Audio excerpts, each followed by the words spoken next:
మనకు ప్రతి ఒక్కరికి రెండు ప్రపంచాలు ఉంటాయి. ఒకటి బాహ్య ప్రపంచము, ఒకటి అంత ప్రపంచం. ఇప్పుడు నేను మాట్లాడుతున్నాను బాహ్య ప్రపంచంలోంచి మీ అంత ప్రపంచంలోకి త్రూ సెన్స్ ఆర్గన్స్ ఇన్ఫర్మేషన్ వెళ్తూ ఉంది. చాలామంది మనం ఏమనుకుంటామంటే ఆనందం అనేది బయట ఉంది అని వెతుకుతాం. సో నేను ఒక కారు కొన్నాను, బాహ్య ప్రపంచంలోంచి కార్ అనేది తగిలినప్పుడు ఆనందం అనేది వస్తుంది. మనం ఏమనుకుంటున్నాము కారు వల్ల ఆనందం వస్తుంది అనుకుంటాం, తర్వాత అది ఫేడ్ అవుట్ అయిపోతుంది. ఆనందం ఎప్పుడు ఉంటుంది, ఆనందమే మన స్వరూపం. సో మళ్ళీ నేను ఒక బిల్డింగ్ కొన్నాను, ఆ బిల్డింగ్ అనేది ఆనందాన్ని టచ్ అవుతుంది. అప్పుడు you feel that okay I'm happy. మళ్ళీ ఒక 1 month 2 months. So it's not outside, it's inside.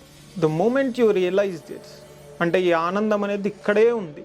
ఆ రియలైజింగ్ పాయింట్ ఈస్ అద్భుతంగా అనిపిస్తుంది. అప్పుడు రియలైజ్ అయినప్పుడు you don't need anything. External వరల్డ్లో ఉన్నది ఏది మనకు అవసరం లేదు.